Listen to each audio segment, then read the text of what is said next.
What God cannot do does not exist. I'm a woman that the Lord has shown mercy. My name is Kiki, and I'm giving my testimony from Chicago, Illinois. Last year, 2025, Story said that women in their 40s receive your twins. Women in their 40s, women in their 50s, women in their 60s, that desire to carry their babies.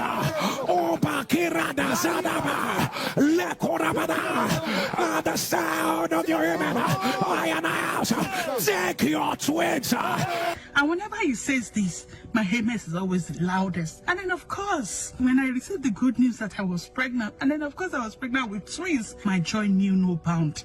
And then, of course, this particular pregnancy, because I've been persistent on the altar of fire, the Lord told me that forget everything that has happened in the past. This particular pregnancy, you will carry this baby to term. I was very careful because I've had history of miscarriages, ectopic pregnancy, and of course, I've done several IVF. I've done 5 IVFs. So I was really very I was persistent on the altar, and I know that God will do it. When I was pregnant, the devil came with several missiles, but the Lord made sure that he left empty-handed. When I was 7 and 13 weeks respectively pregnant, I had severe bleeding. I placed my mantle on my tummy, and then I listened to Oh God Show Me Mercy. And I just slept. By the time I woke up, the bleeding was stopped. When I was 20 weeks pregnant, I could not sleep. If I sleep for 2 hours, it is a luxury.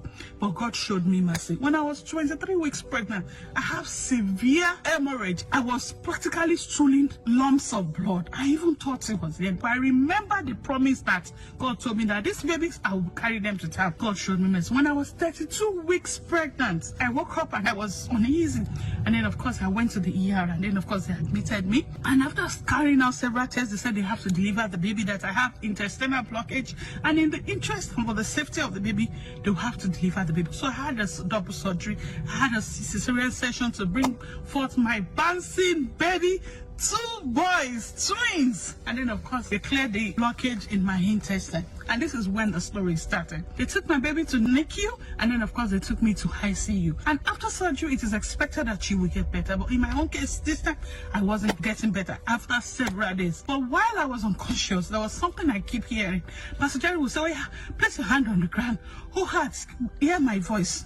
You will not receive my body or the body of my loved ones until I say so. No woman on this altar will die her childbirth. The devil meant it for evil, but God is turning it around. Nothing missing, nothing broken. This is what I keep hearing. And eventually, about day 8 or 9, when I eventually opened my eyes, I saw my sister from Australia and in Chicago, and I knew that something was wrong. And my other sister, she's also an NSPD, she was on the altar.